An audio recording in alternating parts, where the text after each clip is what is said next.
আজকের পৃথিবী যেন একটি ছোট্ট স্ক্রিনের ভেতর বন্দি। ঘুম থেকে ওঠার পরপরই হাতের মুঠোয় মোবাইল ফোন। সারা দিন অনলাইন ক্লাস বা অফিসের কাজ, আর দিনের শেষে বিনোদন, সবই যেন একটি স্ক্রিনেই সীমাবদ্ধ। প্রযুক্তি আমাদের জীবনকে সহজ করেছে ঠিকই, কিন্তু এর অতি ব্যবহারের ফলে যে নীরব ক্ষতি হচ্ছে তা আমরা অনেকেই গুরুত্ব দিচ্ছি না। চিকিৎসকদের মতে দীর্ঘ সময় ধরে মোবাইল বা কম্পিউটারের দিকে তাকিয়ে থাকলে দেখা দেয় ডিজিটাল আই স্ট্রেইন বা কম্পিউটার ভিশন সিনড্রোম। চোখে জ্বালাপোড়া ভাব, শুষ্কতা, ঝাপসা দেখা, এমনকি তীব্র মাথা ব্যথার মতো অন্যতম লক্ষণ। সমস্যাটি এতটাই সাধারণ হয়ে উঠেছে যে অনেকেই এটিকে আর অসুখ বলে মনে করছে না, বরং দৈনন্দিন জীবনের অংশ হিসেবে মেনে নিচ্ছেন প্রতিনিয়ত। গবেষণায় দেখা গেছে স্ক্রিন ব্যবহারের সময় আমরা স্বাভাবিকের তুলনায় অনেক কম চোখের পলক ফেলি। ফলে চোখের প্রাকৃতিক আর্দ্রতা কমে গিয়ে তৈরি হয় ড্রাই আই সমস্যা।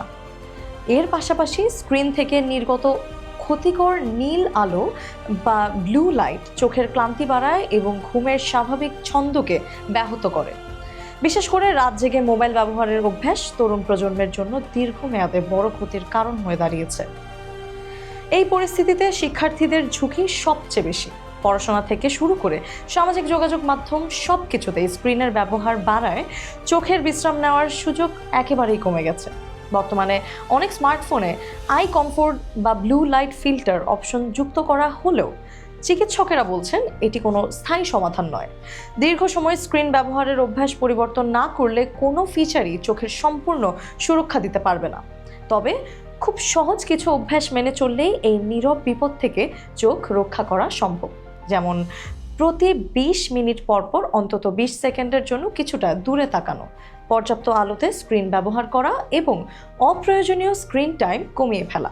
তাই আর দেরি না করে আজ থেকেই শুরু হোক নিয়ম মেনে স্ক্রিন ব্যবহারের এই অভ্যাস।